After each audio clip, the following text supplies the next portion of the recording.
जय श्री कृष्ण मित्रों, केम छो? मजामां ने? આજે આપણે બનાવશું છાલવાળું બટેકાનું શાક। આપણે લગ્ન પ્રસંગમાં અને આપણે ભંડારામાં ખાઈએ છીએ તે ટેસ્ટમાં આપણે બનાવીશું। એકદમ ઈઝી છે અને ફટાફટ આપણે આ રસાવાળું શાક એકદમ મસ્ત બની જાય છે બટેકાનું। હવે આપણે મેં ધોઈને અને 3-4 પાણીએ ધોઈને સાફ કરી લીધા છે। આપણે છાલવાળું કરવું છે એટલે ધોવા ખૂબ જરૂરી છે, એટલે એકદમ સરસ साफ कर लेवाना छे। ऊपर माटी होय ते पण आपणे साफ कर लेवानी छे, एटले एकदम सरस आपणुं शाक बने। हवे आपणे तेने सुधारी लेशुं। मैं एक बाउल में पाणी लीधुं छे, तेमां आपणे आ रीतना 2 कटका करीशुं। त्यारे आपणे आना मोटा मोटा कटका करवाना छे, बहु मोटा नहीं बहु नाना नहीं, मीडियम करवाना छे। तमे जेवड़ा करवा होय तेवड़ा करी शको छो। आ रीतना आपणे मोटा कटका करीशुं एटले एकदम आपणे भंडारामां के लग्न प्रसंगमां होय तेवुं शाक बने छे। આપણે આ સાલવાળું શાક ખાવાથી આપણે ગેસ પણ થતો નથી, એટલે આપણે સાલવાળું કરીશું એટલે મસ્ત થશે। આપણે ગરમીમાં આપણે ગેસ ઘણા લોકોને થતો હોય છે, એટલે આપણે આ રીતના છાલવાળું શાક બનાવીશું તો આપણે ગેસ નહીં થાય। આ રીતના આપણે બધા બટેટા સુધારી લેશું। આપણે બધા બટેકા સુધારી લીધા છે। આને 2 થી 3 પાણી આપણે ધોઈ નાખીશું, એટલે તેમાં સ્ટાર્ચ રહેલો હોય તે નીકળી જાય। આ રીતના આપણે 2 થી 3 પાણીએ સાફ કરી લેશું। આપણે 3 પાણીએ ધોઈ લીધા છે। હવે આપણે વઘાર કરીશું। આપણે કુકર ગરમ મૂકી દીધું છે, તેમાં આપણે 4 ટેબલ ટીસ્પૂન આપણે તેલ નાખીશું। આમાં તેલ પણ આપણે વધારે નથી જોતું અને એકદમ સરસ શાક બને છે। આપણે મસાલા પણ એટલા આપણે આમાં નથી જોતા। આપણે ગેસની ફ્લેમ વધારી દેશું। આપણે તેલ ગરમ થાય એટલે 1 ચમચી રાઈ નાખવાની છે। આપણે રાઈથી જ એકદમ ટેસ્ટ આપણે આવશે, એકદમ સરસ શાક બનશે। રાઈ જેમ વધારે હશે તેમ મસ્ત થશે। અને આપણે 4 થી 5 આપણે મેથીના દાણા નાખશું, એટલે એકદમ સરસ ફ્લેવર બેસી જશે આપણે શાકમાં। હવે આપણે ઉપરથી હિંગ નાખી દેશું 1/2 ચમચી। આપણે રાઈ તતડી જાય ત્યારબાદ આપણે શાક નાખવાનું છે।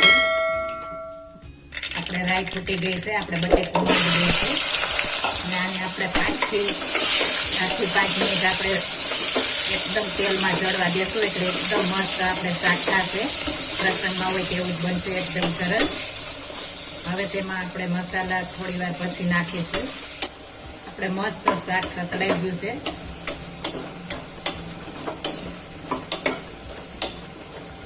હવે આપણે મસાલા નાખી દેશું।